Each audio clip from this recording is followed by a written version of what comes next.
Don't be a lemon. Be a rosebud. Behold the power of magnetism. What would your finishing maneuver be called? The circumcision. Follow the process.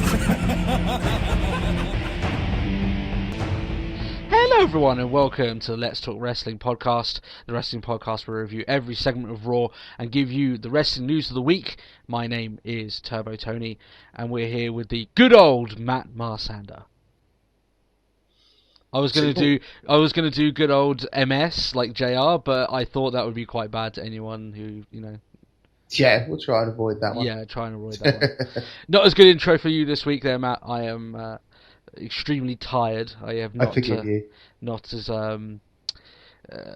let's say I haven't prepared for my physical well-being before this podcast, shall we say? Mm-hmm. But it will be entertaining regardless. We've got lots of wrestling talk to get through this week, and obviously we had our wrestling review of the Payback pay-per-view and NXT Takeover that we released during the week, and we thank you guys for listening to that as well.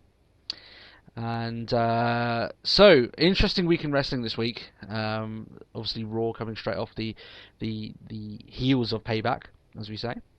Oh yeah. Big changes going along. We'll obviously talk about that. We're going to talk about TNA as well this week. I managed to watch another episode, and I'll tell you whether it's any good. Spoiler alert, it's not, but we'll get into that. But that's complete. And we'll also go through the news of the week. The thing about the news of the week this week... Oh, sorry, before I start, Matt, I'm going to blame it on my tiredness this week. How are you? How are you doing? I'm very good. Probably not as tired as you are, yeah. But I'm good. I think I'm probably going to slip into a point where in the middle of this podcast I was going to autopilot and my eyes will shut. That'll just be a moment just like, Tony! Oh, TNA sucks. Just saying that in my sleep, you know. But yeah, we got a lot of interesting talk for you this week. And if you're new to the podcast, if you don't know what we do on the podcast, we give you, as you said, the wrestling news of the week, and we also review, as he said at the start, every segment of Raw, every little segment of Raw we look through, and we give our thoughts on the show as a whole. So this is predominantly a WWE podcast, but as you heard there, we do talk about a little bit of TNA and NXT where appropriate, wherever we get the time to watch those little extras. So, wrestling news. And as we said with the wrestling news this week, I just wanted to say there that there hasn't been that much news. And when I say that, there's been a lot of news, but it's all stuff that I feel that we covered before. It's a lot of stuff about Daniel Bryan's injury, whether he's going to be coming back in time, and has Undertaker wrestled his last match, and has Sting signed a new contract. And we said on this podcast we weren't going to say anything about Sting until we actually heard from his mouth himself that he's signed. Yeah, there was news out there, but I feel like we've already covered it, and unless we get any hard, concrete evidence of this stuff, I don't want to waste your guys' time on talking about it. Or our time, for that matter, because we've spoken about this before. So, one little bit of tidbit of news, loosely linked to WWE. A law was passed in a state in America called Amelie's Law. I don't know if you saw about this article that was released there, Matt. Or are you completely in the dark about this? No idea. Essentially, it's a story that I didn't know of.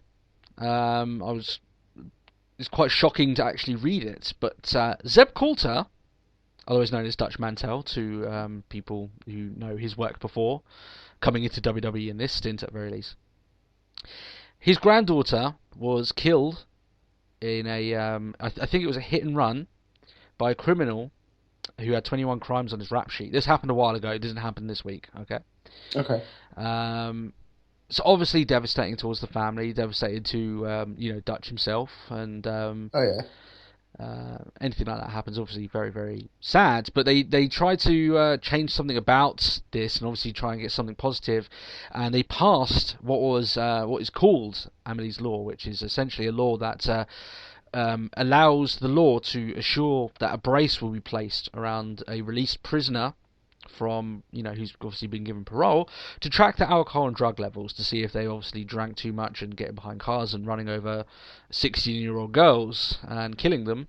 And this is apparently obviously being a bit harsher on criminals in that fact. And you may ask, like I said, is loosely linked to WWE. I just thought it was interesting to talk about because WWE did cover this on their website. I did read the article, quite interesting read.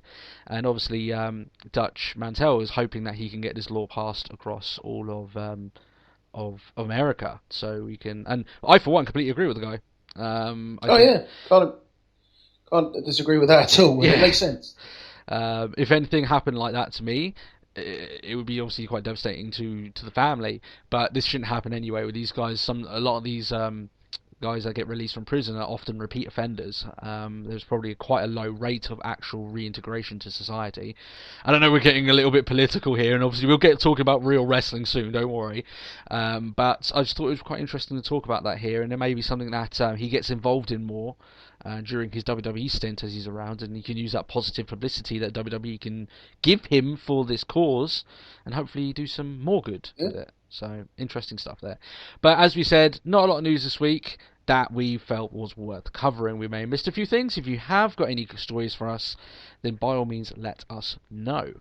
Now, our if you've obviously caught this before, if you haven't, you know that we do a Superstar Spotlight 1 week in, and we do a topic 1 week out. It's our topic week this week. And you've probably caught what's happened on WWE anyway. The Shield are officially broken as a group. Well, yeah, we'll get into that later on. Yeah. We'll see what we think about that. But our topic for this week is going to meld quite well with the end of our Raw review. We're basically going to talk about where does the Shield, now that they're basically their best stint as a faction, you know, their original three has broken up now. Where do they rank along the factions of great? We're talking about the Four Horsemen. We're talking about NWO, DX, Evolution. You know, in their actual heyday, not their reincarnation, and other obviously fantastic factions that have happened throughout time. We're going to rank them up and see, do they really truly stack across those legendary factions, and do they actually get enough credit that they deserve for being that three-man team, and do WWE maybe not get the credit they deserve for booking them in that fashion? So we're going to talk about that in great depth at the end of the episode as well, so some more to look forward to. Did you manage to catch NXT this week, Matt? Unfortunately not, no. No. As I said before, as I get it on my Skybox, I don't get it weekly. I just get it out of the blue. Yeah. I think I might actually have to check that. I think that and over here they release it sporadically. It's a bit weird. They used to do it, because I was checking up on myself, because I was thinking, well, TNA's been awful. We'll go into that in a minute. I was thinking to myself, you know what? I need some good wrestling. I'll watch I'll watch NXT. Mm-hmm. You know, they've always done good to me. But as you say, over here, it's especially since the network's launched. Am I right that that everything's got a little bit screwy in terms of being able to watch it over here? Because as availability, yeah. I mean, in America, they weren't able to watch it. They were only able to watch it in like Hulu Plus, whereas we were actually able to watch it on free TV over here. It used to be on during the day. You know. Yeah, well, it came as part of the Sky Sports package. Yeah. Yeah. So yeah, it seems a little bit screwy. It's really odd. It's like the videos that the website I use when I can't be bothered to go and watch it on my Skybox. Yeah. For Raw, perfectly fine. But this week, for some bizarre reason, like the moment I select it, I've watched Raw on it this week. I've literally finished watching Raw 20 minutes ago. Mm. And whilst we were having a few technical errors, I was just like, I'll just check out like the first match of NXT or something. Yeah. No, pulled for copyright and blah, blah, blah by the WWE. It's like, yeah. Which we would be completely with if they have launched the network over here, which they haven't. So Yeah. I'm actually going to look into. I know there's a way you can circumvent the system, so to speak, and you can actually get Cheat the network it. over here. The thing is with that, I mean, I run a lot of different gaming related stuff. Anyone knew that where this channel came on beforehand, it was actually on a gaming channel that Let's Talk Wrestling actually aired in the beginning. So changing my IP address to US doesn't really appeal to me, because that's going to cause loads of issues. Yeah. But maybe if I'm convinced, I might look into that and see where we go along with that. But yeah, it's not ideal. NXT is being a little bit awkward to get track of over here, and I guess WWE are going to start clamping down more and more and more going forward. It's like, get the net. No, stop watching it this way. Go get the network. But I can't get the network. Well, I don't care. So you caught no NXT this week, there, Matt? I caught no NXT this week. No. I can tell you that was still better than what TNA had to offer. Okay, so by watch, so what are we going on? Like, just on a think of just like I know full well that NXT would have been better, or TNA. Watching nothing was better than watching TNA. Yeah, I wasted hours of my life. The last 2 weeks have been horrendous. Now, granted, this show, if I'm looking on the patented Let's Talk Wrestling crapometer, this episode doesn't stack up in terms of last. It's still horrendous. It was still awful. But see, with this, the problem with that and with TNA that they've got at the moment, right? I don't want to talk too much about the storylines they've got going on because it's BS anyway. You're not interested in it, and I wasn't interested in watching. I'm not going to waste your time, okay? Okay. But the problem with TNA is that they've written out this script. They've written out this month's worth of storylines. They've gone and they've recorded it. You know, they've got it all taped it all on air. And the problem is it all sucks, and they're stuck into it now for, I think, at least another couple of weeks. So they're getting all this overwhelming negative feedback, not just from our podcast, but from other wrestling fans. And, you know, I hear it from a few sources. You don't have to go far, then, from JR's podcast to realise what he thinks of the promotion at the moment. And they've got a severe problem of having their head too far up their own arse in terms of storylines. It's like we're safe. No, you're not safe. No. Now, the problem with this week is much like last week. It just wasn't in a huge abundance this week. Let's talk about some of the positives that I liked in terms of TNA. Gunner's now stuck in this really awkward, weird setup where he's trying to rehabilitate Samuel Shaw. He wasn't on a match this week, but the match ended in little time. It was a no match, which WWE are guilty for, and we also slate them for that also on this show. But it was just a boring match with the bromans. And after the match is over, the Menagerie decide they're going to come out, and all they do is pose and honk their horns and laugh in the ring, and for a good number of minutes. It was as interesting as the Menagerie was when they first the way you describe the Menagerie is like, do they hold for the 7-second pose for the benefit of those with flash photography? Yeah, the problem is it lasts on for about 7 minutes. So you can imagine it gets boring pretty bloody quickly, and you can tell it's not so much them; it's the way that that TNA position them in terms of their presentation. That it's just too long, and obviously they're coming out and all they're doing is scaring the bromans, you know, because it's a creepy circus. I don't buy it.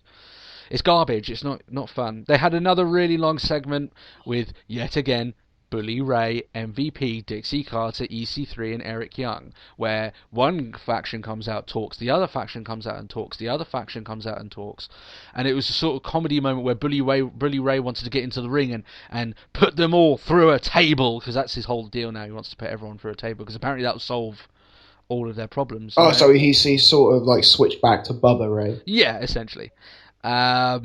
And so Eric Young stopped him and said, because obviously they've all been morons running into MVP's faction in the last couple of weeks and just getting beaten up. So, he has a moment of clarity, Eric Young, stops him. 5 minutes later, Eric Young's trying to dash into the ring after no sort of, pushing or prodding from MVP's faction at all, just decides he wants to get in, and Bully Ray stops him, and it's like, okay, that makes no sense, but fair enough. And they're coming out with all these pipes and chains, and they're still scared to get into the ring with these guys. So the problem is, right, TNA's got a massive problem, right? When I started watching it, everything seemed pretty good. We're having some really good wrestling, some really intense rivalries, between two good wrestlers, having some really good matches to finish off Impact and stuff like that. Yeah, some of the storylines were still quite BS, and I haven't yet found a storyline in TNA that really hooks me. But TNA seem to have a problem where if they don't have like a plan, they go to their plan B, which they always do time and time again. And their plan B is, we need an evil faction that's in power, who's trying to destroy TNA, sort of thing. That's their plan B. The problem so if in doubt, fetch the bad guys. Yeah, so they've done this loads of times. If it's not the Aces and Eights, which were stuck in TNA for 18 months, it's Dixie Carter, because she turned heel and started turning the company against everyone. If it's not Dixie Carter, then it's MVP's new faction. You kind of catch where I'm going with this. It's they get confused and they're like, okay, we just need to have a power hungry person so we can have a rivalry against it. that you can do this every now and then. WWE have done it time and time again, but they leave pretty big gaps in the times that they choose to do this. I'm rising up and taking down the Authority moments. It's been a long time since Austin took down the Authority in terms of Vince McMahon than it was Daniel Bryan taking down the Authority of Triple H and Stephanie McMahon. There's a big gap in between them. TNA do it. Well, we're talking two different eras of wrestling. Yeah, we're talking decades between these guys.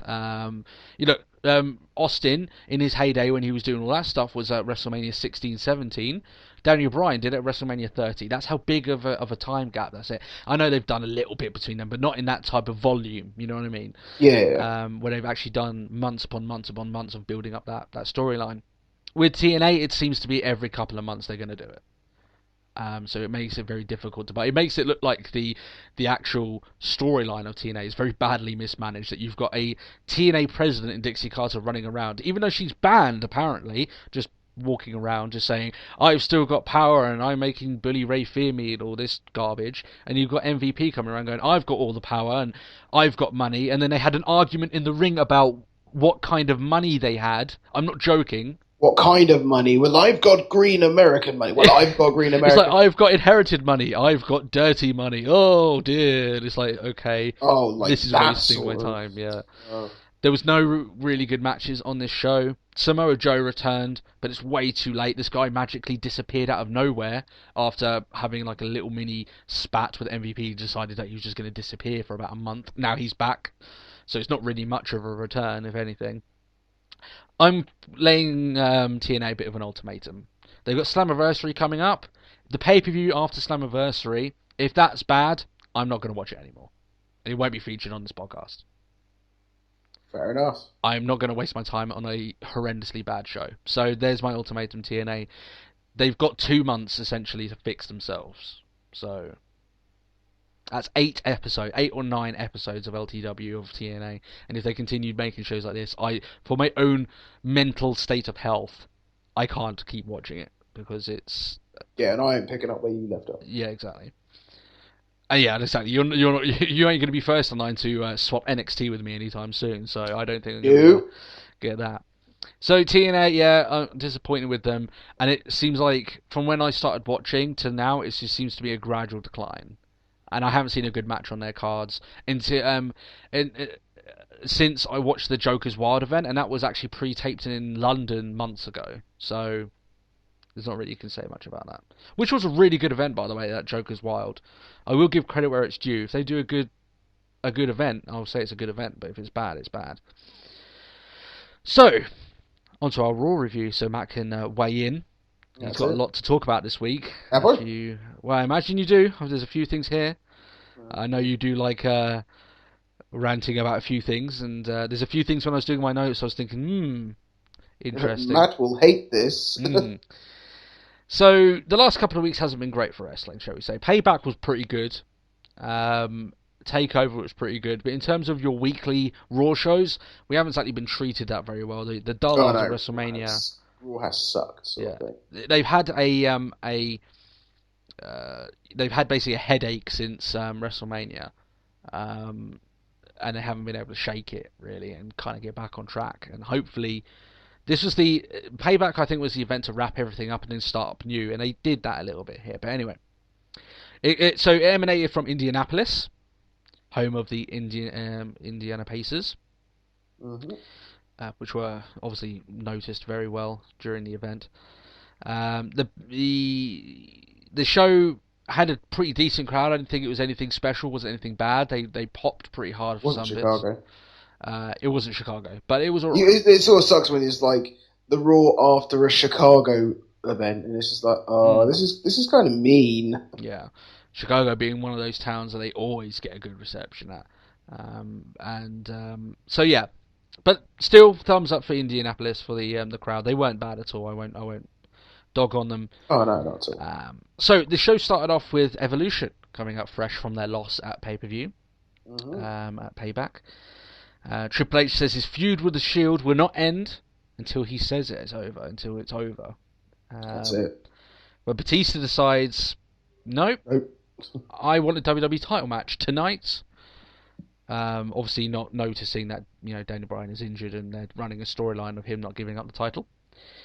Yeah, like someone's clearly not paying that much attention backstage. Yeah.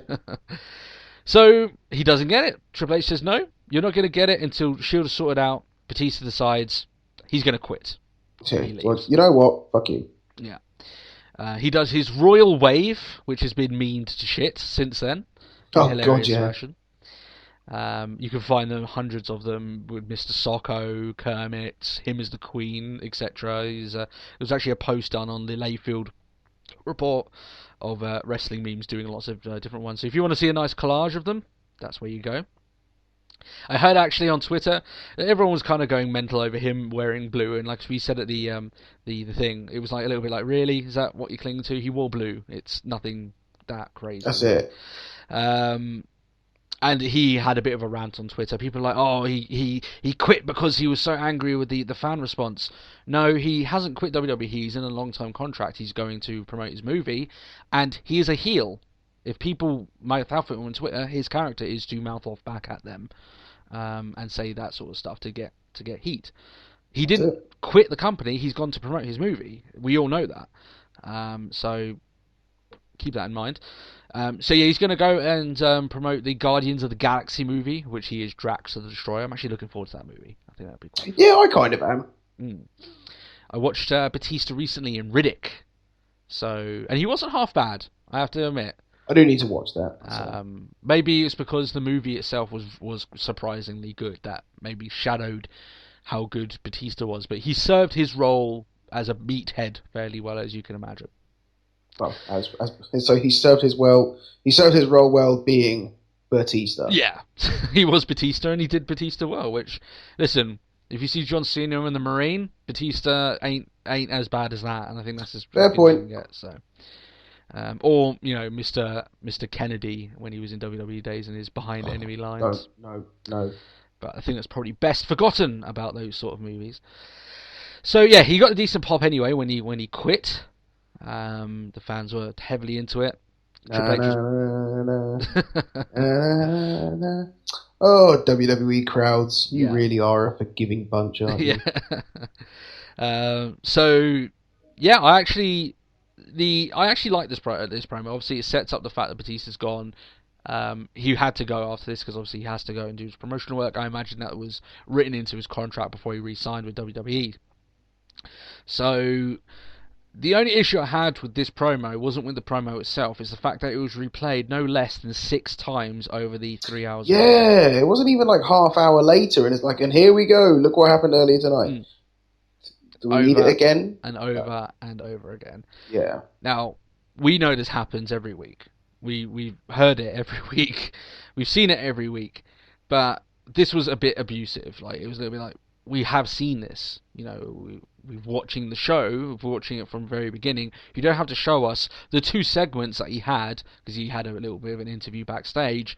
We don't need to see that 6 times. I'm sure it was more. I just stopped counting at 6. So that was definitely sort of the moments. It's like, and let's have a look at what happened earlier on tonight. Skip. Yeah.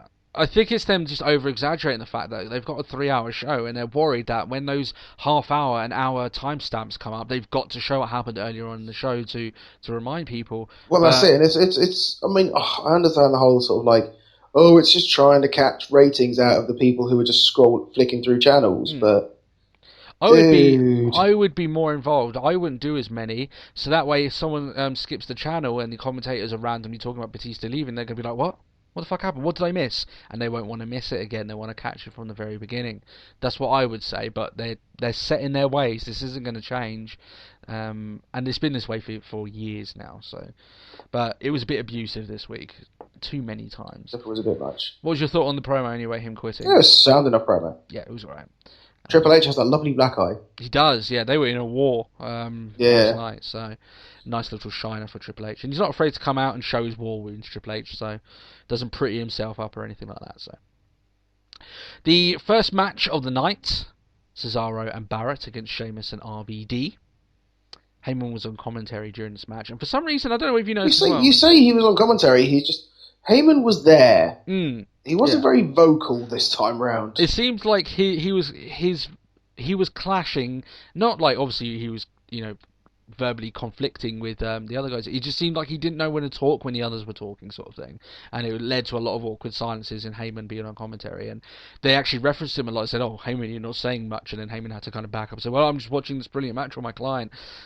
So it seemed like there wasn't much room for Heyman to interject in everything. Which with a 3-man commentary panel, is there really much room really to get your own 2 cents in? That's what I would say. That's it. And just try and add an extra person. Yeah. Because then you've got 4 people on commentary, which is just 3 is pushing it. Really, I think 2 is more than enough. But that's a conversation for another day. Bring back King and JR. Yeah, 2-man team. So this match was decent. It was good. It was alright. Sound enough. Cesaro decides at the end, you know what? I've had a pretty hectic match. I'm just gonna go and just get out of here. Which leaves leaving Barrett with some bad news. Yeah, so you're on your own. Bad news. Cesaro gave some bad news to Barrett here, and Barrett got the bro kick and the 5-star frog splash and gets pinned. And all the buzz going around about Cesaro of going face and going on to face Brock Lesnar at SummerSlam. I really don't see that happening at this point, especially when they're pulling stuff like this with his character. It just doesn't seem right. That's it. Unless they're going to leave it really. It's very really weak late. heel. Yeah. Yeah.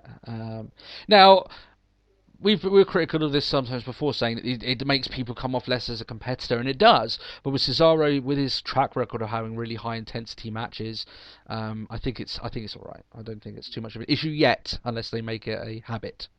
I mean, if he's going to walk out of matches each week, that ain't going to do well for his character. People like him as this physical, as a strong brawler. Yeah. That's how he got over as well. You don't change the formula, otherwise it will stop working. So, and that entrance music still is awful. You need to change it. Oh yeah. So, the humiliation of Damien Sandow continued this week. Oh yeah, it did. Any chance that this man had? I drove this from my mind. Thank you for reminding me. You see what I was saying now? That you have some things to talk about on this show. Yeah. So he comes out. I'm going to explain, and we'll talk about why this segment is depressing. Yeah, and it sucked. He comes out and he's impersonating what I believe to be one of the Indiana Pacers basketball team, with the basketball theme song in the background as you come in. He displays his skills while a piece of my soul died. His mad ball skills. Yeah. Yes. He was balling, shall we say, in the most posh British way possible that I can say that. So yeah, he showed his skills. He ripped a little bit on the crowd, saying that LeBron James is the best. I don't watch much basketball, even though I do really like the sport. I don't watch it much over here. It's hard to get hold of. But I'm guessing that the Miami Heat decimated the Pacers in the playoffs or something, and that's why it got into this. It got a response anyway. Yeah, I'm guessing something, or it might just be like the home crowd thing. I don't know. I, for one, will agree that King James is the best basketball player. I think he's better than Jordan at this rate. And that's controversial, but I do think that personally. I don't know what you're on about. Well, yeah, that's I'm sure we're gonna get a few rages now. The fact I just said that James is better than Jordan, but who knows? I might have to debate that in a future episode. So, yeah, this basically gets the attention of one Big Show, who, as we know, gets off punching Sandow whenever he comes out with a win. We haven't seen Big Show in a while. That's one thing I've noticed. The last time we saw him was him punching Sandow, so naturally he comes out again. Of course, he has to punch him again. Exactly. So Sandow challenges him onto a one-on-one with the smallest, the actual God, yeah. The picked up from the closest Toys R Us. Yeah, because I mean, didn't even come up to like Big Show's chin. I know Big Show's big, but come on. So yeah, and Big Show, like the unsportsman that he is, decides he isn't going to dispossess Sandow. He's just going to punch him out and then slam it in, which is against the rules. So this is actually a win for Sandow. I'm going to officially say that now. Yep. By putting his hands, he performed a foul upon Sandow, and Big Show is the loser. And that would be it. That would make the dunk null and void after after a foul, because he put physical force upon his opponent, the defensive player, which Sandow was. So, so there we go. trying to find some beam of light here for the guy, because come on. There is no beam of light for Sandow's career, and it sickens me. It's circling down the pan, and that character, like I said, if that character was ever going to be world champion, it's long dead. You can't resuscitate it. There's been irreparable damage done to Sandow. Would you agree with that? Irreparable damage? I unfortunately have to agree with you. Yeah. I don't think you can ever get this character back up to the heights that it could have been. It's been wasted on a guy that's very, very good on the mic. But c'est la vie. We'll move on. Bo Dallas. Oh, yeah. Just when we need a saviour, someone who can inspire us to continue, and for me to stay awake during this podcast. Because I don't drink coffee, which I probably should. Bo Dallas against Kofi Kingston here. So, very inspiring match. Myself, I was inspired. Really? It contained the one person you hate the most. Yes, well, to be honest, he got beaten, so... Fair point. What can I say? By someone I hate the most. Yeah, there we are. So this is a good one. This is like if anything, this is like our rivals. It's not our dream match. It's our nightmare match. That's it. Yeah. So here's the thing. Dallas came out and cut a disingenuous promo, again knocking the Pacers. It's cheap heat, but when you use it 2 segments back to back, it doesn't work, and they made that fault here. He got no response on his Pacers dig. Now, some people may say it's due down to his delivery, and I have to kind of agree. He didn't deliver the line that well, but still, if you do the same, the thing is, we've mentioned before that he didn't get the talent in that gene pool. He's all right. He's nowhere near as charismatic. No, he plays his role fine, but he would never be able to play Bray Wyatt's character. The only thing I could sort of describe him as is like you see stereotypical like American sitcoms, and they're describing like this here is your 5-piece pyramid program. Yeah, that's Bo Dallas to me. Yeah. The thing that what you're alluding to, which may confuse some people, I think if Bray Wyatt was to play Bo Dallas's character, he could do it, but Bo Dallas wouldn't be able to play Bray Wyatt's character. Yes. So there's a little bit more versatility there. I do agree with you with that, but in terms of the booking of this, if you like I said, they did the same dig on the crowd to get cheap heat twice in a row. You either need to give it a gap, or you only leave it to one dig a show, because otherwise you don't get that pop. And that's exactly what happened here. They already heard the dig at their Paces. They weren't going to be suckered into it anymore. So Dallas was being very disingenuous during this match. He was trying to shake Kofi's hand. Kofi wasn't having anything of it. It was a quick, easy match. It was mediocre. I think that's probably the best way you can call it. Too quick, really, to judge for either way. A match happened. Yeah, that's pretty much what we can say about it. We'll leave it at that. You can expect probably a few more months of Dallas doing this until they really put him in a program that takes him outside of his comfort zone. They do this with a lot of the characters coming up. They give him a couple of months beating opposition easily. You look at Rose, he's been winning matches. You look at Dallas, Rusev, all winning matches. And in a couple of months' time of their debut, that's when you might see them coming against someone that actually may have a chance of beating them. Which you could say Rusev did with Big E, but he even mowed past Big E really quickly. So, are you a believer, Matt? I have to ask you every week now. No. No? You don't believe? I don't believe. Okay. I think you'll get to you, Matt. I think you will believe. It will not get to me. Backstage, the lovely Renee Young is trying to interview Triple H. Steph comes out and says that she's about to talk about the WWE title situation, which seems to be all she wants to do over the last 6 weeks, so that's fine. She comes out, obviously, in the next part, in the promo. Quite an interesting promo, this.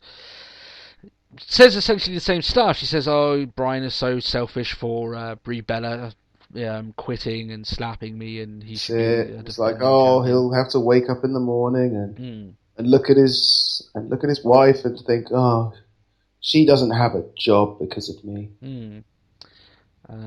But she did quit, so that's the way it goes. Yep. Now, she issued finally the ultimatum. We were wondering what was going to happen with the belt, and it seems they have reached an ultimatum. This isn't just storyline as well. This is actually backstage, and there is a reason why she said or something else will happen. She basically said that if Bryan won't be able to defend his title at Money in the Bank against Kane in a stretcher match, it will be put in the Money in the Bank match, and they will be crowned a new champion. The reason it will be an 8-man ladder match. Yeah, the reason they said that is because they don't know if Bryan's going to be ready for that event. So that, it's not them trying to tease you, it's just them setting up their plan B. So that's them covering their asses for, because they don't know. I mean, these, like we said in that episode that we did before, which was quite well received, by the way, just want to add that in. That's with these neck injuries, it's actually quite hard to know if someone's going to be in 100% or not, or even able to compete in that event. So now I heard some people say stretcher match, that's going to be a really, really harsh match for him to be involved in, first match back. I actually disagree. And the reason being, I don't know if you caught onto this as well, Matt. Mm-hmm. In a one-on-one match with Bryan's style, he's going to have to jump around the ring, do his usual stuff, the stuff that injured him in the first place. In a stretcher match, the spots and stuff that they can do, they can actually leave it relatively weak. A chair shot over his back, it won't be nearly as damaging as him taking the top rope, diving drop kick. Yeah. So actually doing a stretcher match probably makes sense, because that way he can wrestle a little bit of a more hardcore match. That's it. And take it's the not damage like where it needs to be. a tables match where, if you think for a table, he could take that wrong and that's the whole thing gone. So yeah. I mean, like he can get clocked over the head by I know it's obviously Triple H not being in the match, but he gets clocked over the head with a sledgehammer, because obviously, there's no damage done on that because they cover the hammer. It's going to be a lot less damage to him in terms of taking a suplex. So taking a brawl and with lots of weapons and stuff like this might actually be safer for the guy. I know it sounds ironic, but it might actually be safer for him in his condition to be able to take these spotted weapon attacks, or being. That's it. I mean, the one good thing is because it's with Kane. Yeah. One thing you could say about Kane, he wrestles very safe. Yeah. Well, you would do when you're. Well, what is Kane now? A 15-year vet. Yeah. Oh wow. Yeah. He's one of the longest-standing, constant guys that they've got on the roster. You can't think of the word stalwart in WWE and not look up Kane. He's done good business for them, in the years he's been there, and he's been very safe with everyone that he's worked with. He's been consistent. That's what you could say about him. Now, he's never raised the roof, but he's never been consistently awful over a period of time. There's been a few parts where maybe his gimmick has been a bit tiresome, but he's always been around. He's always been okay. That's it. So yeah. That's where a lot of people are like, stretcher match is going to be too much for him. Actually, no, if you think about it, it may not be. So, that's probably the reason why they did it. So, Cena interrupts, funny enough. No Bryan on this show at all. the single mention of a vacant title. It's like, me! Cena wants a shot at that. So, I would moan about him trying to take Bryan's rivalry away from him, but I'm just glad that Cena is far away from Bray Wyatt as he could possibly be. Any more time with Bray Wyatt would be damaging to Wyatt. So I'm glad that they're not dealing with each other anymore. 3 months was way more than enough for them guys to have their rivalry. And I have to say, as much as I like Bryan, I think he's one of the most exciting things they've got on the roster when he is fit and able to wrestle.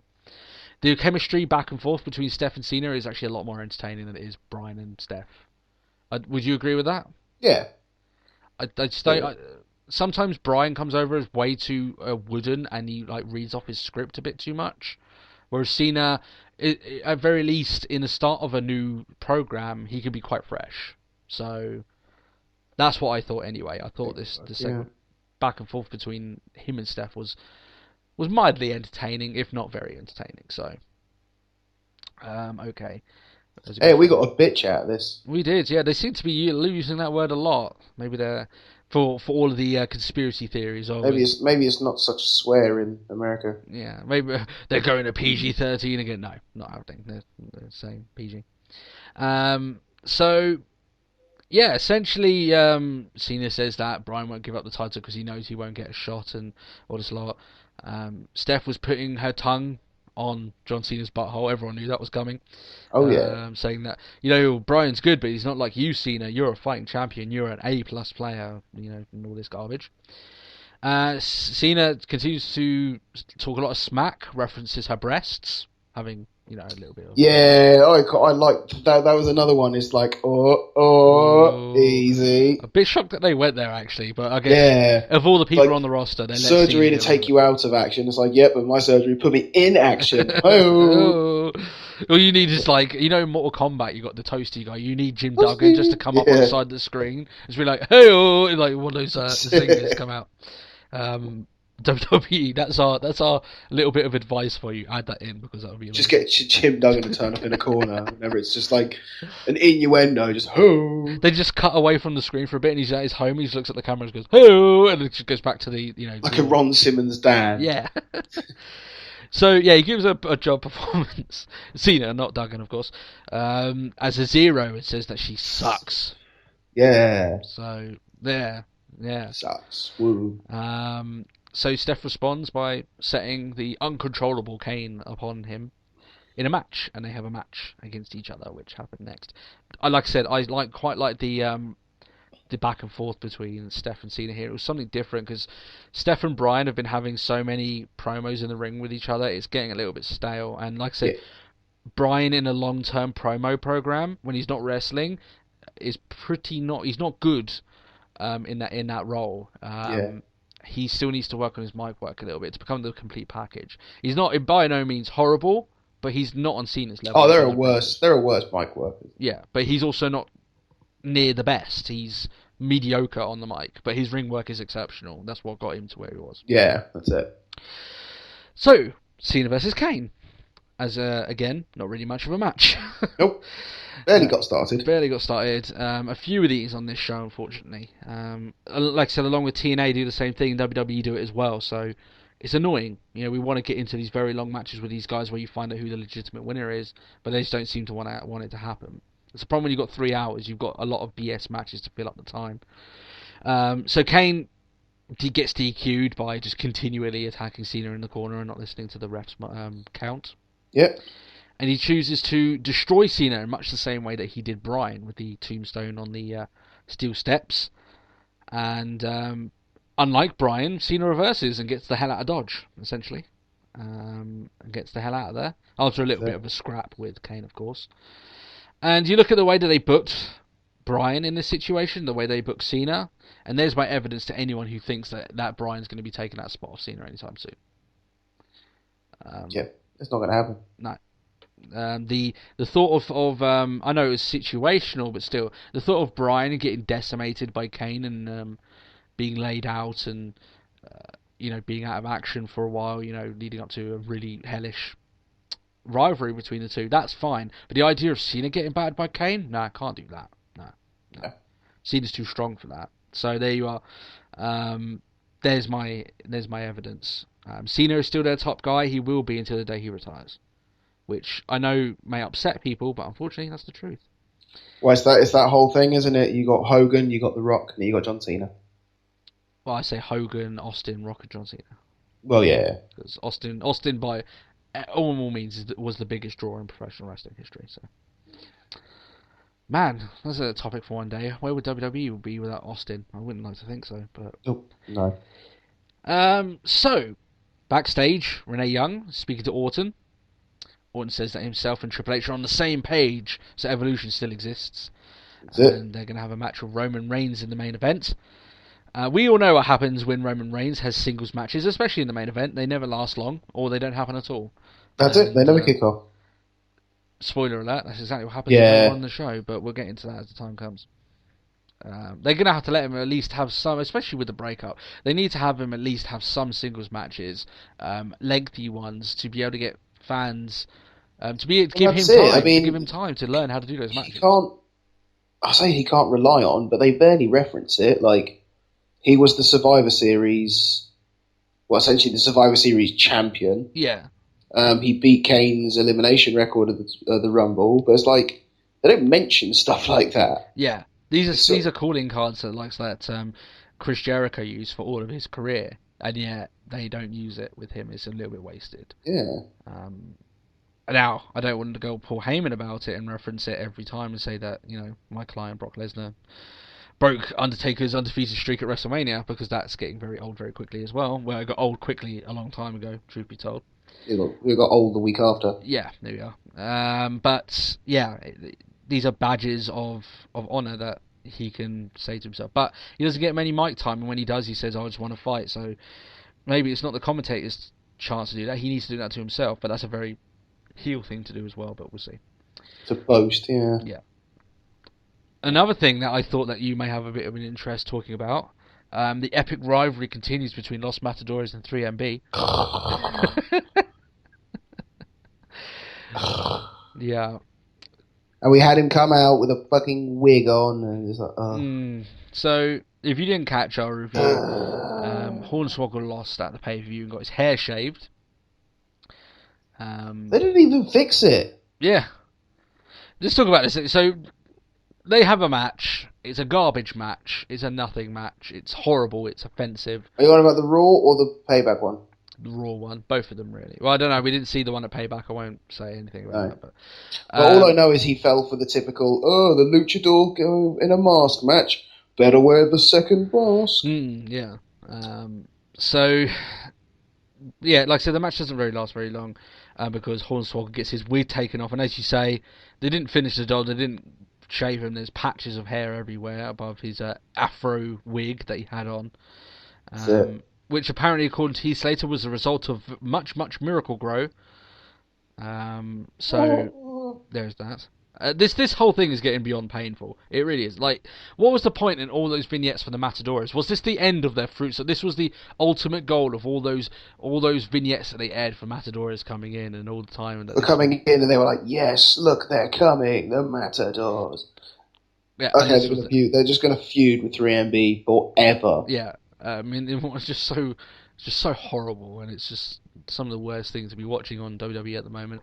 And the thing is, WWE are laughing to themselves and patting themselves on the back, thinking they're doing such great comedy, and the rest of the world is shaking their heads, going, "Why do you think this is funny? Why? Just stop." There's one thing it's like JBL needs to shut up because he just goes. He gets too into it. Yeah, like. He doesn't help it, JBL, at this point. Like, for all the times in matches that are epic, and he should be going ballistic for that, saying, "This is an awesome match, we're watching two warriors," going this kind of stuff. I don't want to put this so everyone commentates in different ways, but the way that JR would, if a good match was good, he would get really heated and up for it. He does that for this garbage. Like, he speaks about it as if it's like the either the worst or best thing he's ever seen, and it's just like, that's it. I just don't know. Maybe something about Hornswoggle gets some more hot and bothered. The thing is, there was a few moments on this show, and we'll cover it later on with when Rusev came out, but they mentioned quite a lot of things that, we're a PG crowd, kids love WWE. Cool. Let's talk about Game of Thrones. Yeah, it's a little bit odd. He looks like a Tyrion Lannister. Cool, I get that. The ironic thing is that like Tyrion's character in Game of Thrones is very much against this sort of thing. He actually throws a bunch of little people out of a wedding that he's at because it's offensive to him. They're being used as basically as tools to be laughed at. So you're basically pushing them towards the thing and showing them that this character that everyone loves in this show is heavily against the stuff that you're doing right now. So which is deemed as the it's just right like to do. It's like, he looks like a young Tyrion Lannister. It's like, dude, PG WWE. Yeah. These Game of Thrones is not PG. If anything were to state that, it would be the last episode that aired. That's definitely how PG, not PG, that Game of Thrones is. That's it. You could if you want to talk about Game of Thrones, you can go back to an ECW era. Now, shut up. Yeah, you could say that JBL was gouging my eyes out with his commentary of this. This do you know one thing I noticed? Go on. I thought Hornswoggle looked like a shrunk Bill Bailey. Yeah, actually. Just the whole time, it's like, he looks like Tyrion Lannister. It's like, nope, he looks like Bill Bailey. And you can guarantee our listeners now are Googling Bill Bailey if they don't already know who he is. That's it. Maybe we've got a tag team going there. Anything would be better than what he's doing at the moment. It's garbage. It's horrible. Shocking. Well, for Hornswoggle, to be fair. Take the horse down the back, Vince, and shoot it in the head before it ruins the rest of your stock. That's all I would say. Yeah. So, moving swiftly on. Moving swiftly on. Nikki Bella against Fox and Xana. Yeah, swiftly on to something good. WWE have a habit of doing this. They put a lot of shit next to shit, and it's And guess what? It makes that first shit look worse. Yeah. So yeah, as obviously Stephanie McMahon asserting her authority, puts Nikki Bella in a handicap match, and Alicia Fox does. I think she's fallen in love with that backbreaker move that she just seems to love doing all the time, every time. I mean, the backbreaker move she can't do. Yeah, the one that she sometimes doesn't execute that well. Would you think she's practicing it enough on TV? So, but yeah, squash match essentially.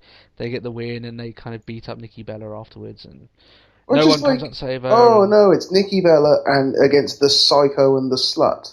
Yeah, so, great. And cool. I really don't care. Do you know what? I skipped this match.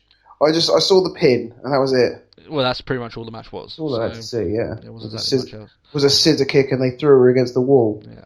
You could probably expect Cena and Nikki Bella to be really involved in Bryan's storyline with Steph going forward. And I think that's a direct thing that happened because of Total Divas. So if you don't like this, you can point your finger at Total Divas. This is where the shit's coming from. I intend to point my finger at Total Divas. Yeah. And, for all the times that, I've been very defensive of Total Divas, and I've said, it's a show that can probably get people that wouldn't watch wrestling into wrestling, and it might make wrestling a bit hotter, and it at least gives. I don't have to watch it, so it doesn't offend me. I don't have to watch it at all. But maybe it gives something else, something like that. I'm like, oh, fair enough. I've been defending it. But when it seeps into my weekly Raw, that's when I have to start talking about it in a negative light, because this stuff is happening because of Total Divas. So, if you're wondering why they're booking this, that's the reason why. It's because they've got a massive raging hard on for that show. And I imagine it gets lots of big viewers and stuff like that. So money. Yeah. Luke Harper gets his own Bray Wyatt promo. Bray Wyatt was nowhere to be seen on Raw. He was taking a sabbatical. Do you like what I said there? Yeah, and this promo probably would have been good if it hadn't been done in a place where Bray's done the majority of his promos and been brilliant at, because there was a severe gap in quality of promo here, and it wasn't so much Harper's fault, but how can you really top what Bray Wyatt has been doing week in, week out? That's it. There's a reason why they stand in the background and Wyatt does all the speaking. Yeah. He was a little bit uninteresting here. I'm sure he'll improve, though. You don't hang around with someone as good as promos. I think it was good. Oh, maybe, okay, like I said, maybe for content. Maybe it was guilty by association. Being paired up with someone that good and him being second fiddle, doesn't really matter how good you are. You're still going to be dwarfed by the leader of the group. So that's it. I just thought it went on a little bit too long. His character doesn't have a habit of toning things on. He's not as animated as Bray Wyatt, so everything's comes off a little bit stiff. That's what I can say about it. Jack Swagger versus Adam Rose. Finally on this show, we thought Adam Rose was actually going to be at the pay-per-view, but obviously you think that Adam Rose is not good enough for pay-per-view, and I guess that you. But Bo Dallas is. Yeah, because Bo Dallas got a random match nonetheless against Kofi Kingston. But yeah, so this was Rose's debut. He didn't get his debut at the pay-per-view as we thought he would. It happened on this show. Now he got his debut last week. Well, no, he didn't Davey Crockett. But that wasn't really a match, though, was it? Yeah, the bell rang. Oh, okay. We've actually seen him tested in the ring. You can't even say that about this match. It didn't last very long anyway. So I'm saying I can take an average guess that your opinion on Adam Rose wouldn't have changed after this week. Nope. Oh, I'm so good at this. I know you so well. I am still a lemon. You're still a lemon. The king of lemons, shall we say, against Adam Rose. If that is to be my title, then I shall take it with grace. Paul Heyman and Zeb Coulter at your flanks of the Lemon Police. That's it. So, yeah, here we are. Just get Consuela, because then she can be the one who makes us take the Lemon Pledge. Lemon Pledge. I think you've got a four-man quartet there. It could still be better than what the Menagerie's doing at the moment. So Result. There you are.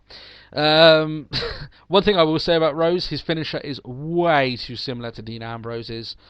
Isn't it? And he's got a frantic brawl style like Dean Ambrose does. I believe a first come first served, unless you've got someone who's doing the finisher really badly, and you get someone like Roman Reigns comes in and nails it, and you give him the finisher. But I believe a first come first served. Rose needs a new finisher because Ambrose has already been using it. So yeah, I don't think WWE would do it soon. I think they may change it as time goes on because it is very, very similar to how Ambrose does his one. Except one is over the head, one's under, but does that really change anything? Yeah. Oh no, the arms are a different way around. It has the same effect. I have a question about you about this match, right? Because this was a filler match on the show. It was, yeah. It wasn't much or anything. We've been saying a lot that we would like the Divas position to be put in a situation where they can have a long-term match and not in that filler position between the two main events. Right. Would you, if you were booking Payback, had this match as the filler match and given the Divas more time at a earlier slot in the show? What, the match that they had tonight? Yes. Yeah. And use that as your filler match. But I wouldn't have had it against Alicia Fox. I'd have actually put it with someone who could compete. Yeah, but if you had the matches, but you had to rearrange them that way, you would do it that way. But if I had to change the timing and orders, then yeah. Yeah, the same here. That's what I thought. This match wasn't long. I think any longer, and it would have been pretty bad. I mean, it still wasn't great, but it would have been. It wasn't long enough to leave a sour taste. Yeah, you're exactly right. So I think this would have been your perfect filler match, and you could have given Paige the time that she needs to be able to have a really good match and not have a smash and grab victories that she's becoming famous for on the main roster at the moment. So, which is a bad tag to have. She needs to go back to that Warrior persona, but I'm sure we'll talk about that. There was no Paige on this show either, so. No. Moving forward from Adam Rose, and his, the Lemon contingent, which will be debuting in WWE time soon with Matt at the helm. That's it. The Usos backstage, they were cutting a very, very, very energetic promo. The Usos went rabid. Yeah, they went a little bit crazy.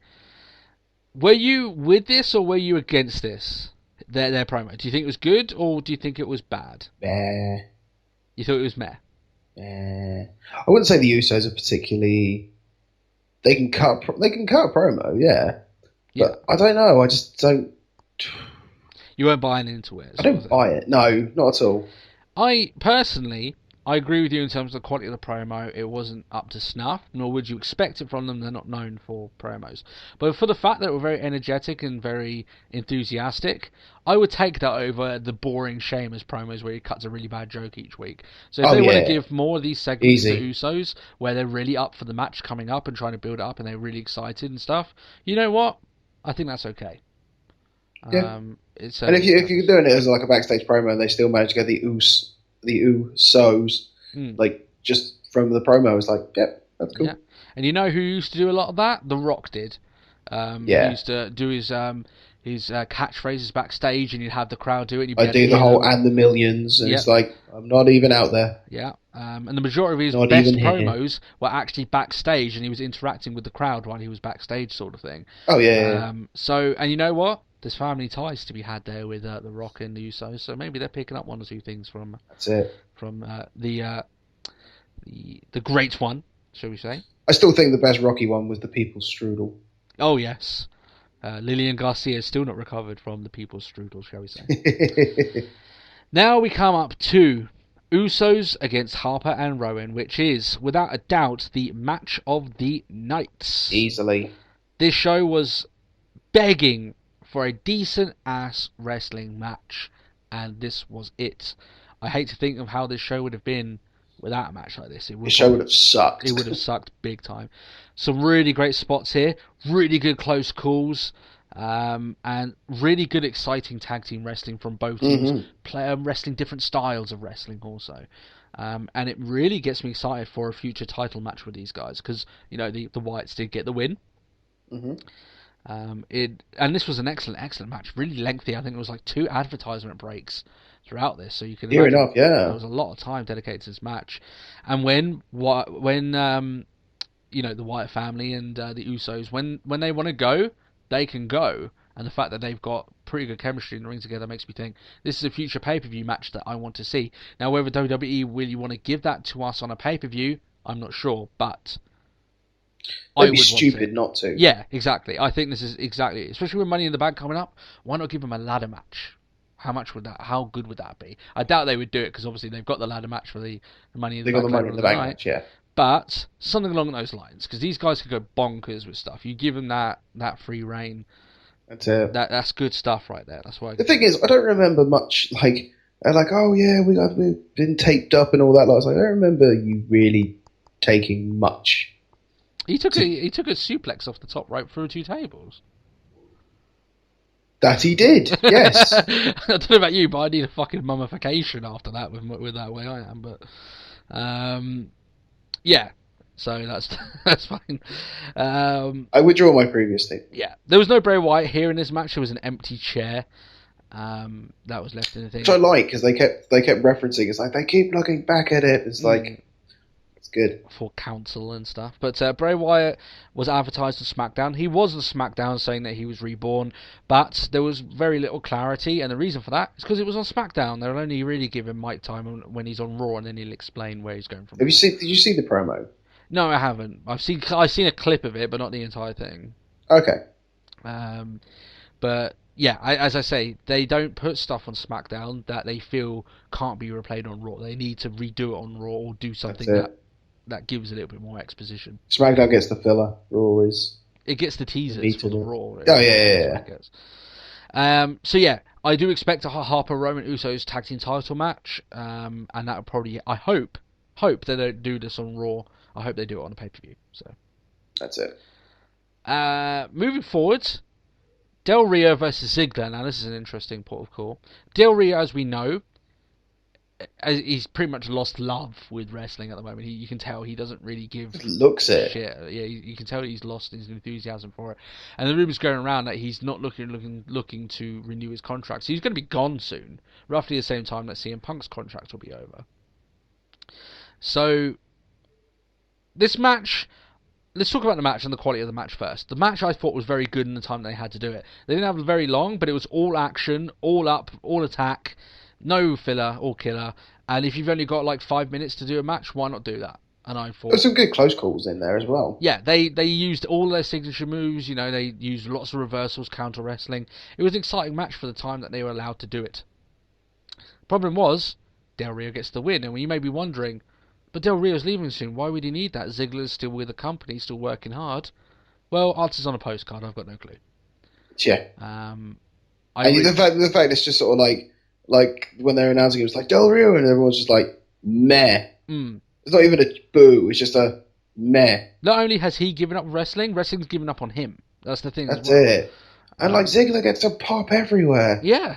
Now there's a lot of rumours going around that management has got it in for him, and there's a lot of evidence to suggest that maybe they do. Yeah, maybe they're right to, yeah. Yeah. There must be a personal grudge there somewhere, because there's been way too many times that Ziggler... So they're almost teasing us. Oh, Ziggler could be involved in this big match. He loses the chance to get into it. Yeah, he's got a chance to get in this big match. He loses. But he's not going to be. Yeah, exactly. It seems like they're dangling the carrot in front of this guy, and he's desperately trying to grab it, but they just keep moving it every now and then. And the guy's got incredible patience, man. Really, he does. To perform as well as he does in ring and in ring each week on multitude of shows and not get any sort of recognition. That's it. That's it. He's a guy who doesn't go out half-assed. Yeah, he isn't doing what Del Rio's doing. Del Rio come out and he'll perform a good match because he's a decent wrestler when he wants to be, but his enthusiasm for all of it is quickly dissipated. There's no fire in his eyes anymore. But with Ziggler there is. He's going out trying to make a statement every single night, and I would say he'll be better in a Money in the Bank match than Del Rio would be. Ziggler would do way more stuff. He'd be willing to go the extra mile to make that match special if he could. But Del Rio's a bit not the wrestler that Ziggler is, and Del Rio will probably play it safe, and it's a worse off match for Ziggler in it, if that. That's it. Especially considering Ziggler has the quick and a hard hit finishes where what's Del Rio gonna do? This other guy's halfway up the ladder. Oh my god! And he hits a zigzag, or he's in a cross arm breaker. Yeah. Which is going to be the more impactful, the zigzag off the ladder or something off the ladder. That's it. Which he'll be more than happy to do for you, because Ziggler is a madman sometimes. He's trying so hard to make a name for himself, but I think he needs to realise as many times that he puts his name on people's lips, someone's wiping that name away. So there's someone behind the scenes that isn't happy with that guy. And someone with a lot of power. So either he's pissed off Vince or he's pissed off Hunter. That's the only two things I could think of. Yeah. Or he's pissed off Steph. I don't know. We'll see. So next, Goldust and Sin Cara against Rybaxel. So the storyline around this is that Cody thinks he's not good enough to be Goldust's partner anymore, and he's picking now new partners. That's it, and he's taken it upon himself to be a talent agent. Yeah, so he's now a scout for Goldust, shall we say.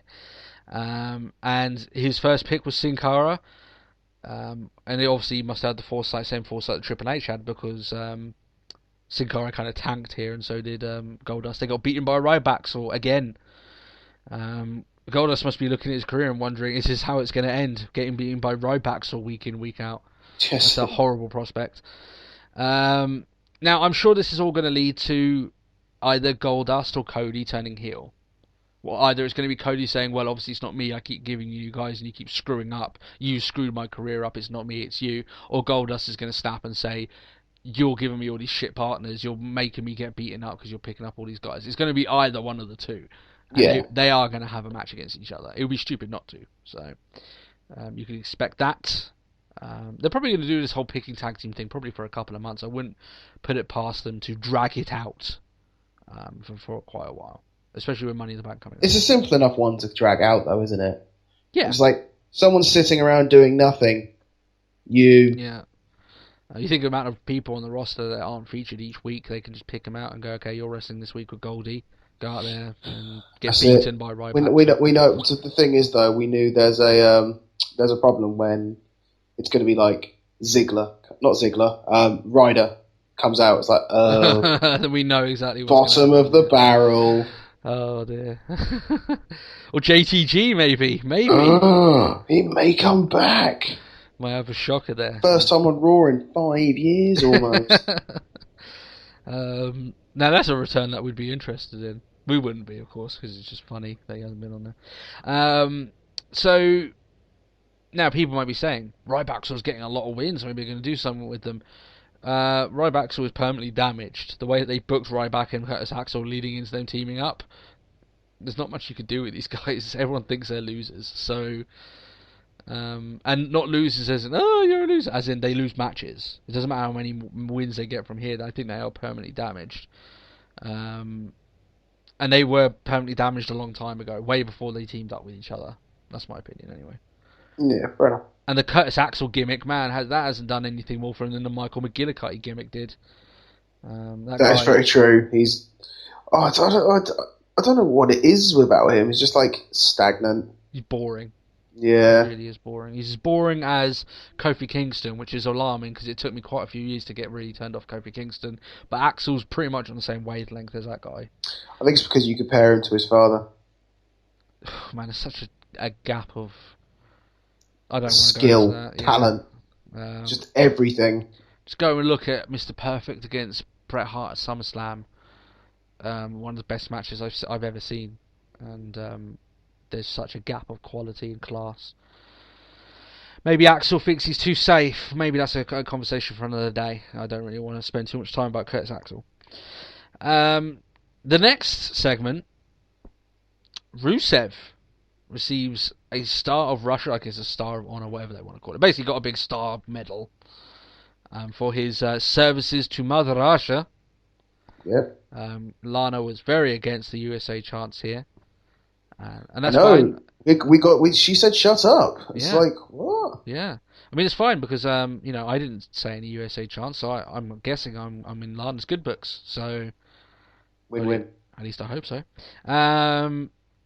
So, yeah, they're basically really going all out now with this whole thing with Rusev being the dominant foreign nation.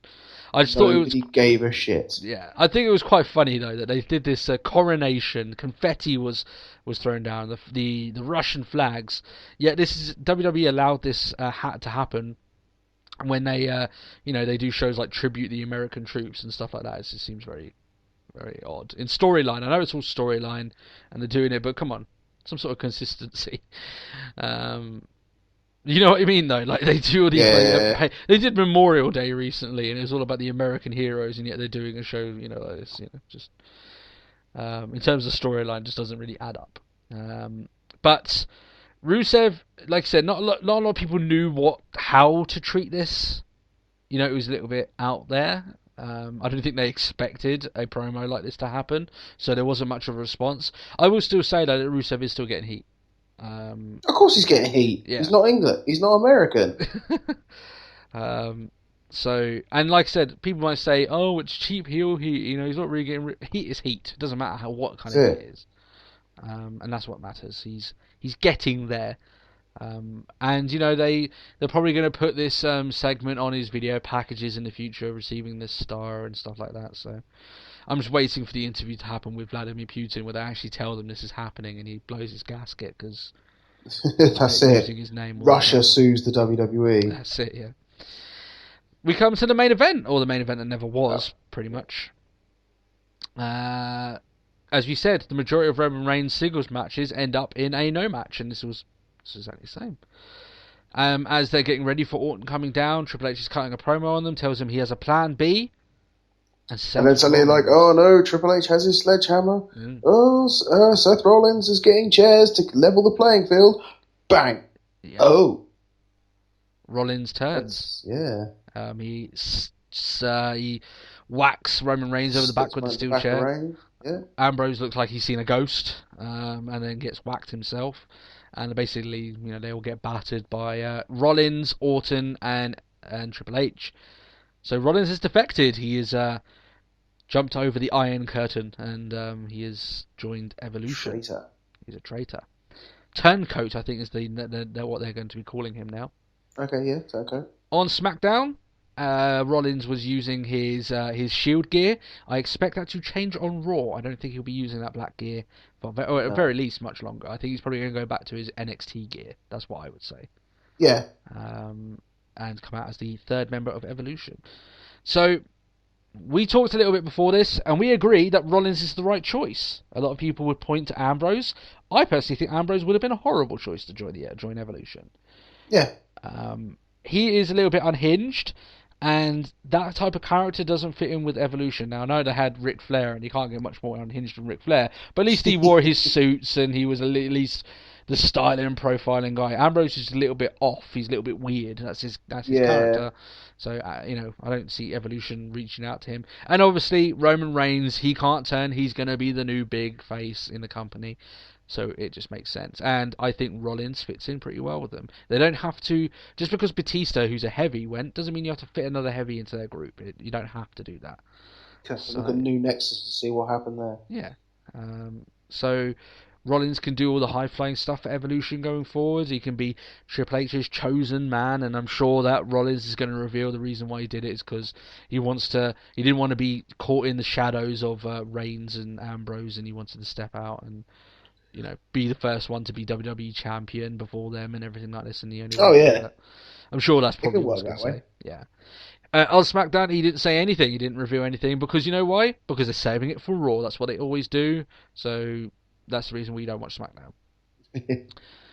And there you go. That's pretty much the show. They, like I said, they do beat down Shield and they stand over him with Rollins as part of the group. And without this turncoat at the end of the show and the Usos Wyatt's match, this show would have been very, very lackluster. Very lackluster. But two very big shining lights towards this. And as we said before, they might be continuing the Shield and Evolution storyline, but I mean, things have dramatically changed now. So, good stuff. That's it. With just the defection of one person, it's like, okay. Changes the complete dynamic, doesn't it? Oh, yeah. The complete game plan's gone. For what it counts, I don't think that Shield are going to have a third member. I don't think they're going to replace Rollins. I don't think they should. No, and I don't think they should either. I think if they're going to fight now, I mean, the 2 against 3 as the faces against the heels, that works. It's fine. You can do that. And this is probably where, like I said, Evolution starts getting their wins over Shield, and maybe Ambrose and Reigns looks at each other and says, "Look, we're beat here. There's nothing we can do.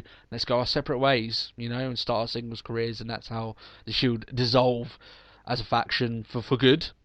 Yeah. But I don't think anyone from NXT should come up and join them or anything. I just think this is the final curtain for the Shield. I don't think of anyone in NXT that would fit. I'm sure they would find a way of making someone fit, but I don't think it would work. I don't think it would be fine. Well, it's the thing, because the only people I could think of would be sort of like Sami Zayn and Adrian Neville. but they would literally be like replacing Seth Rollins with Seth Rollins. And it would almost have the Mason Ryan effect, won't it? Where they're replacing someone with someone else, and they're never really... People are going to be like, well, you're just in Rollins' spot, so they're not going to give him the fair chance. And with someone as good as Sami Zayn, you don't really want... You want him to come up as Sami Zayn. You don't want him to come up as part of the Shield. As good as the faction of Shield is, you're still stepping into someone else's shoes. They want to make their own shoes. So, apart from those two bits of the show itself was, like I said, pretty shit. Not much to see there, but if you're going to see two sections, you want to see the Usos Wyatt match and you want to see the end, the final segment. Exactly. But apart from that, there's a lot of stuff that would really annoy you on this show, like the Ziggler losing would. If you're a big Ziggler fan, that's really going to get under your skin. The whole Matador is 3MB thing, I know it gets under your skin, Matt, and I know it gets under mine. Oh, it's just ridiculous. Yeah. People that don't like Cena, there's a lot of Cena on this show, so you're not going to like that. I wouldn't say there's a lot of Cena. Well, you had a pretty lengthy segment, and then obviously like the bit with yeah. Kane. I'd say there's an average amount. Yeah. And if you're actually a big fan of David Sandow, if you're against wasted potential, you might want to skip this show because it highlights Sandow and Ziggler as being two hugely wasted prospects. So that's what I have to say about that. But ones that could have been so much more. Yeah, but there's two good things on this show, and while I don't think that's enough to save it per se, at least it gives it something worth watching. So we'll go from there. Yeah. So would you give it a thumbs up this week or a thumbs down? Me, I get that wavy bit in the middle. I give this show thumbs down, personally, because those two matches the two sections just couldn't redeem the whole thing. It's been going on too long. I think it's a little bit like poison at this point. And there's, like I said, they do these bits where there's large chunks of the show which is garbage back to back, and those 6 replays of that earlier Batista thing, which would have been a positive, but because they kept replaying it, it turned it into a negative because I just was sick of seeing it. Yeah. So yeah, thumbs down. So if you just like he'll come back, and then it got to the end of the 6th video package. It's like, I hope he doesn't come back. I fucking hate Batista. Yeah, that's it. Now, while I give it a thumbs down, if you're a wrestling fan, watch the show. Like I said, those two bits that we said will entertain you, but there's going to be stuff that's going to really fucking annoy you as well. So I do warn you in advance in regards to some of the segments there. So we're going to move on and talk about the feud. Is there anything that you want to talk about Raw before we wrap up and move on? No, I got nothing really to add for Raw. Good breakdown of Raw this week. Thorough, yeah. We're moving on to Money in the Bank now. I do, for what it's worth, while I've given this show a thumbs down, I do believe that Money in the Bank will actually be a much better show than the ones that we've been having recently. By large, Money in the Bank shows are really, really good. So, well, that's it. And also, as well, it's almost like... And they've got Extreme Rules, and they're usually really good. They've got Payback and Extreme Rules to sort of contend with. Yeah. Like I said, a lot of the rivalries, they've almost given a clean slate, or they've completely changed the dynamic of it. So now it's fresh, it's interesting. Yeah. We're going to see what happens going forward. Wonder what Bray Wyatt's going to go do now, stuff like this. It's a little bit interesting now. It's not all samey. We've had too many rematches of the same rivalries going forward. It's not interesting. Well, that's what Payback was, wasn't it? Yeah. So, we move on to talk about the Shield as a whole in terms of their legacy now that they've broken up. And as we said before, we don't believe that they will ever regain the strength that they had. I think this is their tailing it off period as a whole group. I don't think Rollins will go back to them. I think it would be stupid if he did. So we're going to talk about where they rank. Are they really as good as WWE make them out to be, or is it smoke and mirrors? Or are they one of the best factions in professional wrestling of all time? Now, in terms of longevity, they've been around for a while. I mean, they were around... they first made their debut when Ryback was a face in the ascension of his career. That's how long ago they debuted. That's it, yeah. Well, they were around when he was wrestling Punk. Yeah, for when he was in his long title reign. So this is a long time ago now. They've had a really good stint, majority of which being heels, but I mean everyone liked them. They were always interesting, always had really good matches. And I hate to think where WWE would have been over those years if the Shield and the Wyatts weren't kicking ass all that time. So, and Shield even more. Well, so. we've admitted it. I think it was last week that we were just like, if it wasn't for the Shield or the what, the Shield and the Wyatts, we'd have probably given up by now. Yeah, and that's a fair assumption. The amount of times that they've got matches of the week, you take those matches out and you suddenly think to yourself, "Wow, that's quite empty." There's really not a lot left. Yeah. Now, I think the way that WWE have booked the Shield has been phenomenal. I really think it's very rare that they actually give this group, these guys, they're all rookies, coming into... In the eyes of everything, coming into WWE, and they were booked from day one as if they were a dominant force, and they're always booked that way. Even when they lost a match, they lost their first match, they were still winning the majority of their matches, coming out strong and triple power bombs here and there. That's it. And they've been heavily entertaining over the last couple of years that they've been involved in storylines. Yeah, we've definitely had two WrestleManias since. Yeah, and they're undefeated at WrestleMania as a faction. So there you go. There's another stat for you. Yeah. So looking at the Shield, and you look at the dominance that they've had, they only won the US title and the tag team titles, but I firmly believe it's not really their title reigns that subject them how good and how dominant they were as a team. So if you add their title reigns to the likes of NWO, who had multiple heavyweight champions in their roster and eventually bloated out so large that they had more members than the actual WCW locker room themselves, or the Four Horsemen, obviously you got Ric Flair leading the charge as the multi-time world champion. I still think Shield ranks among them. Now, that might be controversial. I don't think that someone's accomplishments before they got into a group, or even particularly their own personal accomplishments while they're in a group, actually matter in terms of the whole group as a whole. We're not talking about how that Roman Reigns as a singles competitor stacks up to Ric Flair. We're not saying that. There is no comparison yet. But as a group, the Shield, I do think they do stack up along those names. What are your thoughts on it? I can agree with that completely. Yeah. There's not a few factions that like the well, there's been none like the Shield, really. Yeah, if not for a very, very long time. I can't think of... Nothing really comes to mind. I guess when they first came out, the sort of APA-ish. Oh yeah, Heyman was using the Shield as hired guns, as hired guns, so a bit APA-ish. Yeah, but that's probably the only sort of comparison you could draw from them for any others. That's it. Yeah. And even then, I wouldn't even go as far as to say the APA were a faction. But yeah, easily, because especially over the past few years, where sort of matches have been stagnant.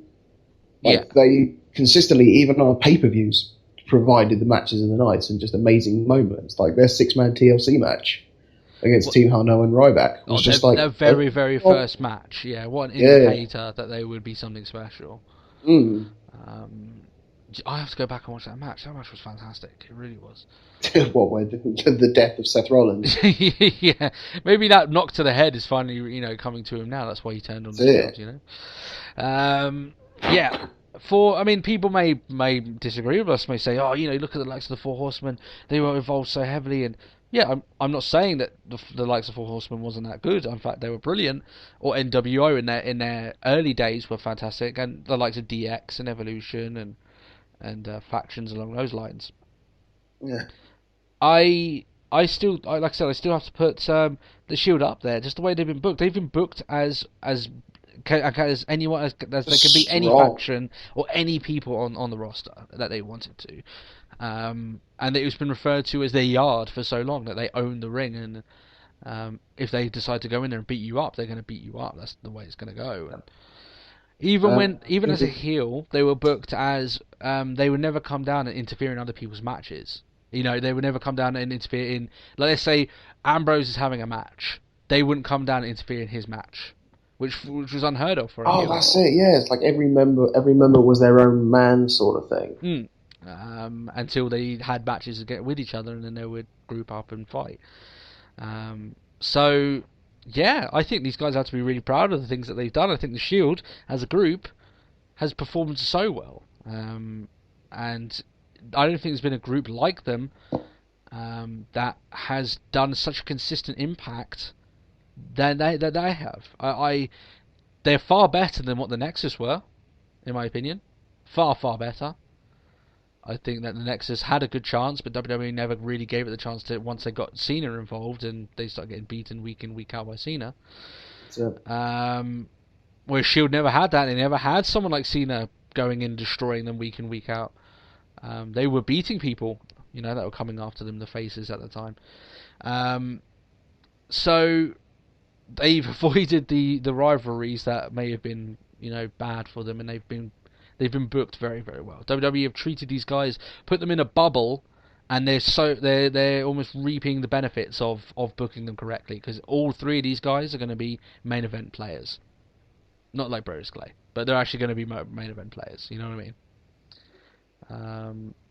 And we've said for a long time that the success of the Shield is going to make Roman Reigns one of the biggest stars they've had. Definitely. And it's the face time that they're providing him. Yeah, exactly. And, I mean, as we were talking about earlier, it's like, as a member of the Shield, it's sort of like as part of the whole, for the good of the team, because that's essentially what they've been. It's sort of like, we'd sacrifice ourselves for the good of the Shield. Yeah. But, I mean, it's like we were saying earlier with regards to his eliminations in the Royal Rumble and Survivor Series. I don't think... Because the Shield were over, he was over as a member.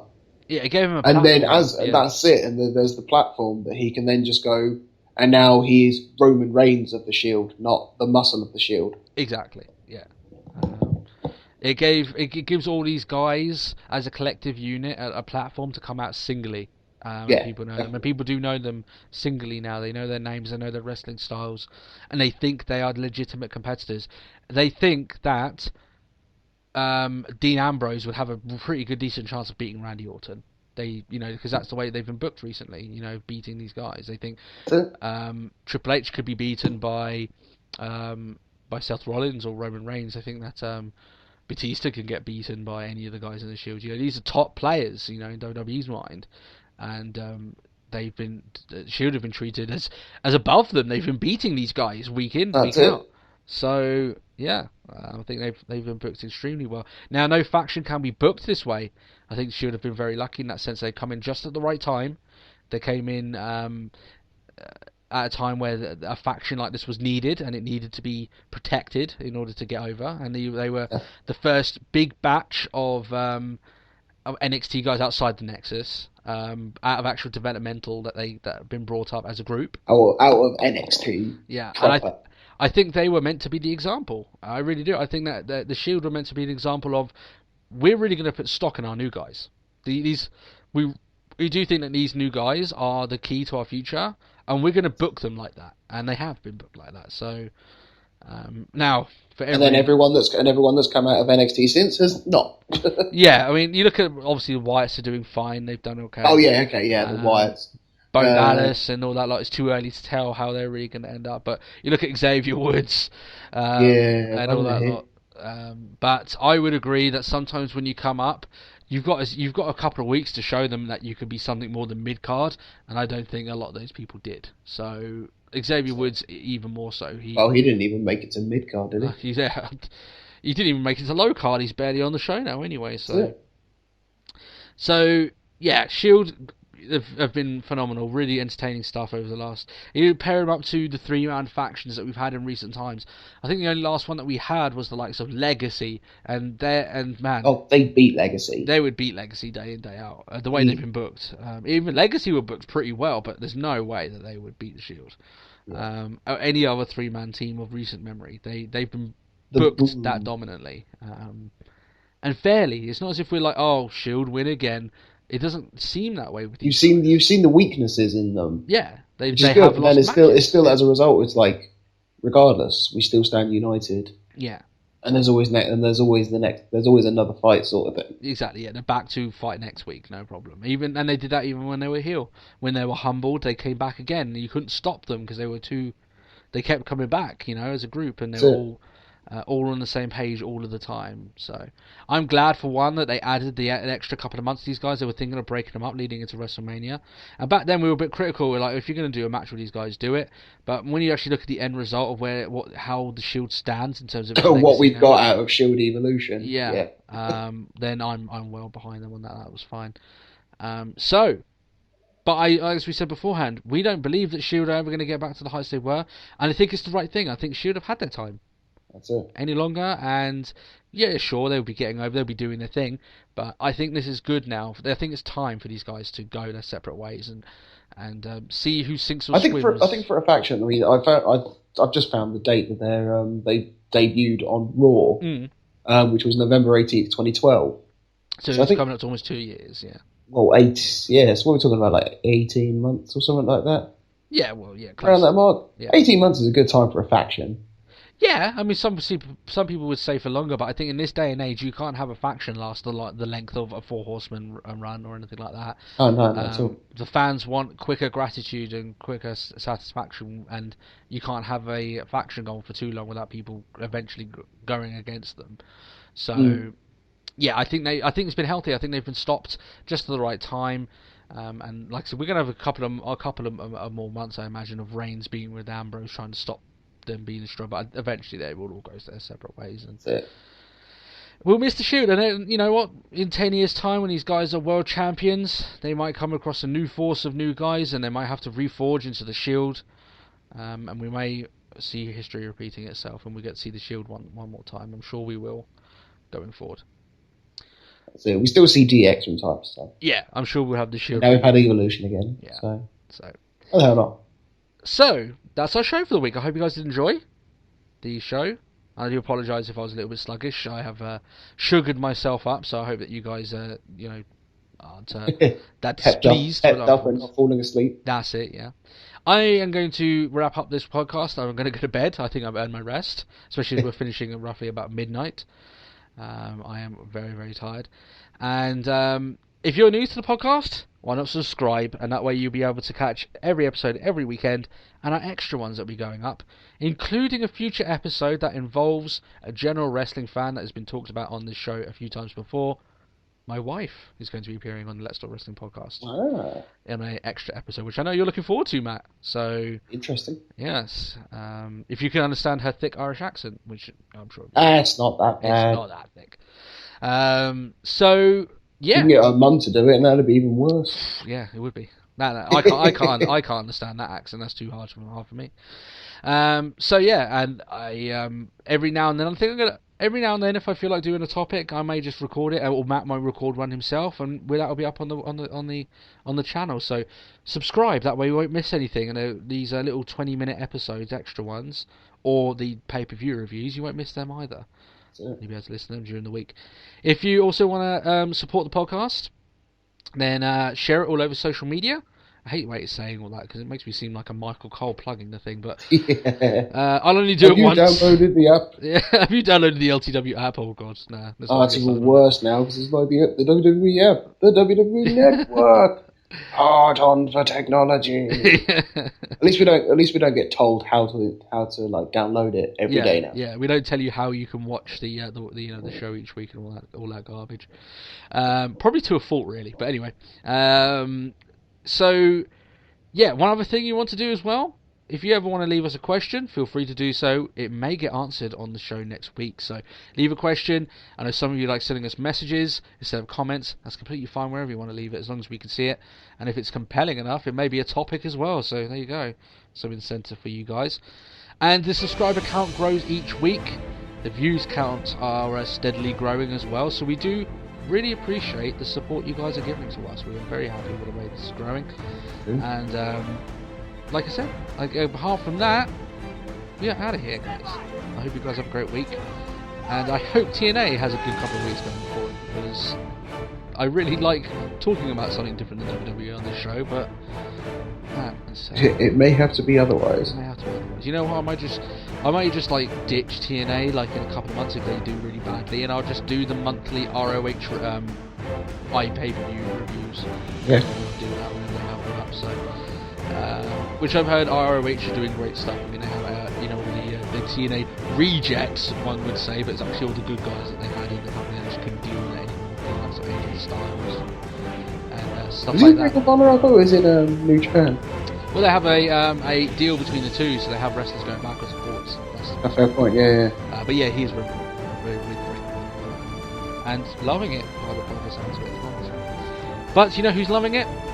Ronald McDonald. But we're also loving it as well. We are going to sign off here, and we hope you guys have a great week. And we will catch you next week as the build-up for Money in the Bank continues. It picks up now. Yeah. All right, guys. We'll catch you next week. We'll see you soon. Bye bye.